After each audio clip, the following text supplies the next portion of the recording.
বিসমিল্লাহির রহমানির রহিম। ধন্যবাদ মাননীয় স্পিকার। জুলাই গণ অভ্যুত্থান এবং জুলাই যোদ্ধাদের উপর আনীত শোক প্রস্তাবের উপর আলোচনা করার সুযোগ দেবার জন্য। আজকের দিনটি আমাদের জাতীয় জীবনে অনেক ঐতিহাসিক একটি দিন, ব্যক্তিগতভাবে আমার জীবনেও।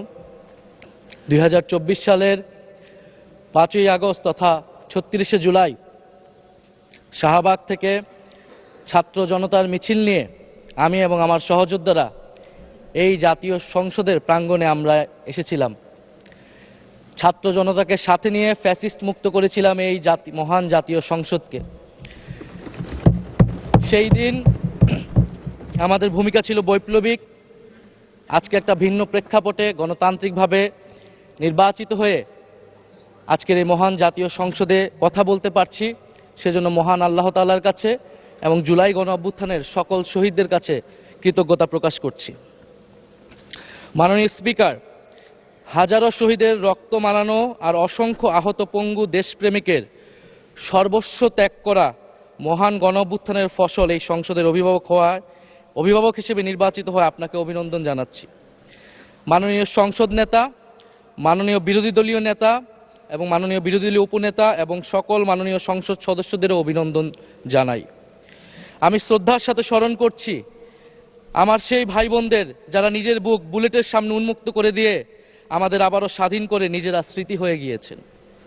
আমরা তাদের শাহাদাত কবুলের জন্য মহান আল্লাহর কাছে দোয়া করছি। একই সাথে আহত ও পঙ্গু জুলাই যোদ্ধা ভাই বোনদের প্রতি আমার সবটুকু আবেগ, শ্রদ্ধা আর ভালোবাসা দিয়ে কৃতজ্ঞতা জানাচ্ছি। তাদের সুস্থতা কামনা করছি। তাদের অমূল্য জীবন, রক্ত আর অপরিসীম ত্যাগের ফলে আমরা আজ সংসদ সদস্য। 24-এর গণ অভ্যুত্থানের বৈষম্য বিরোধী ছাত্র আন্দোলনের নেতৃত্বে অংশ নিয়েছিল ছাত্র, শ্রমিক, কৃষক, শিক্ষক, অভিভাবক, সাংস্কৃতিক কর্মী, আলেম সমাজ, তরুণ সেনা অফিসার ও সৈনিকগণ ও প্রবাসী বাংলাদেশি ভাই ও বোনেরা। অভ্যুত্থানে গুরুত্বপূর্ণ ভূমিকা রেখেছে আমাদের নারী সমাজ, সামনে থেকে নেতৃত্ব দিয়েছে ও নির্যাতিত হয়েছে। আন্দোলনে প্রাইভেট বিশ্ববিদ্যালয়, মাদ্রাসা ও স্কুল কলেজের ছাত্রছাত্রীদের ভূমিকা ছিল তাৎপর্যপূর্ণ। গণ অভ্যুত্থানে ভ্যানগার্ডের ভূমিকা ছিল ফ্যাসিবাদ বিরোধী রাজনৈতিক দলের নেতাকর্মীরা। স্মরণ করছি ছাত্রদল, ছাত্র শিবির, ছাত্র শক্তি, ছাত্র অধিকার পরিষদ এবং বিভিন্ন ইসলামপন্থী ও বামপন্থী ছাত্রকর্মীদের যারা সাহসিকতার সাথে লড়াই করেছিল বৈষম্য বিরোধী ছাত্র আন্দোলনে। মাননীয় স্পিকার, 24 মানে কেবল 24 না, এর পিছনে রয়েছে বিশাল প্রেক্ষাপট। আমি স্মরণ করছি 47-এর আজাদির লড়াই, 71-এর মহান মুক্তিযুদ্ধ এবং 24-এর ছাত্র জনতার গণ অভ্যুত্থান এবং সকল জাতীয় শহীদকে।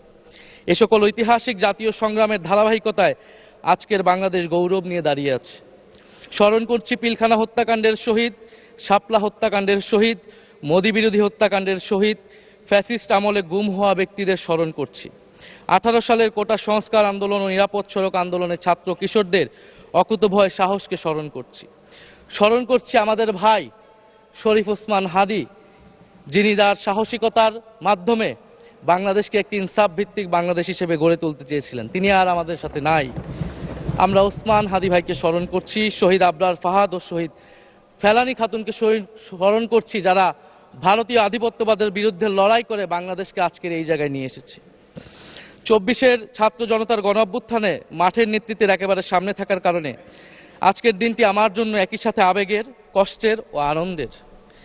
আমাদের সংগ্রামের সাথী শহীদ আবু সাইদ, শহীদ মুগ্ধ, শহীদ ওয়াসিব, 4 বছরের শিশু আহাদ, 6 বছরের শিশু রিয়া গোপ সহ প্রায় 150 শিশু শহীদ। মাননীয় স্পিকার, পুলিশের এপিসি থেকে ফেলে দেওয়া শহীদ ইয়ামিন, সাভারের আশুলিয়ায় ভ্যানের উপরে জীবন্ত অবস্থায় আগুনে পুড়িয়ে মারা কিশোর শহীদ সজল সহ অগণিত মানুষের স্মৃতি আমাকে প্রচণ্ডভাবে নাড়া দিচ্ছে। মাননীয় স্পিকার,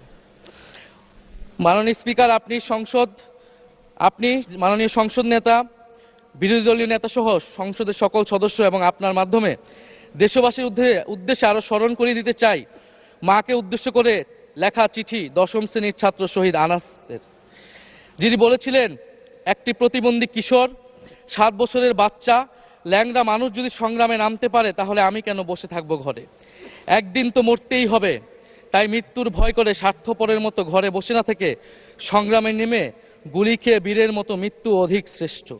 যে অন্যের জন্য নিজের জীবন বিলিয়ে দেয় সেই প্রকৃত মানুষ। আমি যদি বেঁচে না ফিরি তবে কষ্ট পেও না, গর্বিত হয়েও জীবনের প্রতিটি ভুলের জন্য ক্ষমা চাই। আনাস তার মাকে এই চিঠি লিখে রাস্তায় নেমে গিয়েছিলেন, শহীদ হয়েছিলেন মাননীয় স্পিকার, যাদের আত্মত্যাগের কারণে আজকে আমরা এখানে বসে কথা বলতে পারছি। মাননীয় স্পিকার, জুলাই গণঅভ্যুত্থানের সাথে জড়িয়ে আছে দেশনেত্রী বেগম খালেদা জিয়ার সংগ্রাম ও তার আত্মত্যাগ। ওনার সংগ্রাম অনুপ্রাণিত করেছিল বাংলাদেশের তরুণ সমাজকে আত্মত্যাগ করতে, আত্মহুতি দিতে গণ অভ্যুত্থানে। আমরা আজকে তাকে শ্রদ্ধার সাথে স্মরণ করছি। মাননীয় স্পিকার, আমি বিশ্বাস করতে চাই আমরা যারা সংসদে বসতে পেরেছি কেউই এই শহীদের রক্তের সাথে বেইমানি করব না। কারণ জুলাই গণ অভ্যুত্থান মানে শুধু জুলাই গণ অভ্যুত্থান নয়, এটি নতুন বাংলাদেশের আকাঙ্ক্ষা। গণভোটের রায় অনুযায়ী আমরা যেমন সংসদ সদস্য, একইভাবে সংবিধান সংস্কার কমিশনের সদস্য। আমাদের সরকারি দলের বন্ধুরা অবিলম্বে সংবিধান সংস্কার কমিশনের সদস্য হিসেবে শপথ নেবেন বলেই আমরা বিশ্বাস করি। আমরা একই সাথে গণতান্ত্রিক সংস্কারগুলো সাধন করতে চাই। 70% মানুষ গণভোটে তাদের রায় জানিয়ে দিয়েছে মাননীয় স্পিকার। গণতন্ত্রে জনতার রায় সার্বভৌম, তার উপর কোনো আইন বা বিধান চলতে পারে না। মাননীয় স্পিকার, আমরা বিচার চাই, জুলাই গণহত্যার বিচার চাই, শরীফ ওসমান হাদী হত্যার বিচার চাই, গুম খুনের বিচার চাই, বিগত সময়ে হওয়া লুটপাট এবং দুর্নীতির বিচার চাই। জুলাই মানেই নতুন বন্দোবস্ত, গণতান্ত্রিক অন্তর্ভুক্তিমূলক বৈষম্যহীন দেশ। জুলাই মানে আধিপত্যবাদ মুক্ত, ফ্যাসিস্ট মুক্ত দেশ। জুলাই মানে মানবিক মর্যাদা ও দায় ও দরদের বাংলাদেশ। মাননীয় স্পিকার, আমি শেষ করবো একটি কথা বলেই। আজকে সবাই এক বাক্যে স্বীকার করে নিয়েছেন যে জুলাই গণ অভ্যুত্থানের শহীদদের কারণে আমরা এই মহান সংসদে বসতে পেরেছি এবং এই মহান সংসদে আমরা সকলেই ফ্যাসিবাদ মুক্ত, ফ্যাসিবাদ বিরোধী লড়াইয়ের সৈনিকেরা এখানে আসিছি।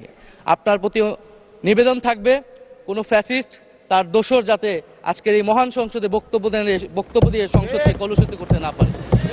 আমরা ফ্যাসিস্ট মুক্ত, আমরা ফ্যাসিবাদের দোসর মুক্ত জাতীয় সংসদ চাই। মাননীয় স্পিকার, আপনাকে ধন্যবাদ।